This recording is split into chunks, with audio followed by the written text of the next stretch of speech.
Hi friends आपण मैंने समस्ते निश्चित भाव में पीएम किसान सम्मान योजना विषय जानते।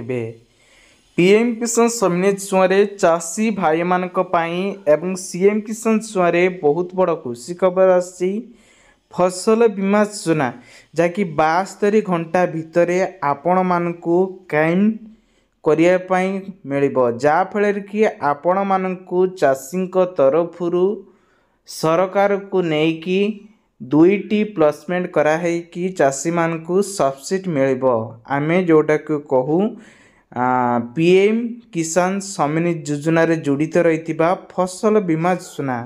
एथिपाई बंटन कर देखु 96 कोटी हजार टंकार बजेट उपस्थापन रही चाषी मानक पई खुशी खबर देइछंती। संपूर्ण खबर जानिबा सेतिपई आम चैनल को नया कर चैनल टी सब्सक्राइब रखंतु पाखर bell icon all button press करनंतु। दर्शक बंधु आपण माने जानिथिबे वर्तमान समय नुआ वर्ष रे आसुची नुआ खुशी खबर तेबे चाषी को पई एबे पीएम किसान फसल बीमा योजना रे 69,000 कोटी टंकार एवं सूचना देइछंती केंद्र सरकार जो थे कि यह द्वारा 4 कोटी चाषी को लाभ मिल फसल योजना रे छोट चाषी हो कि बड़ चाषी हो किंतु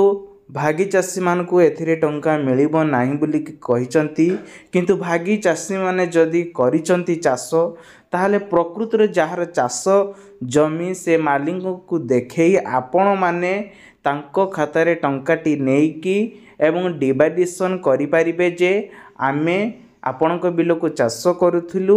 आपण माने एति टंका दियंतु आ एति टंका आपण माने रखंतु से बाबद रे आपण निज निज भितरे ए काम को करि परिबे एवं सब्सिडी व्यतीत सरकार कंपनी मानक थारु सहायता प्रदान करिवे। डीएपी सार को 1350 टंकार देवाक निष्पत्ति मध्य नैचंती एवं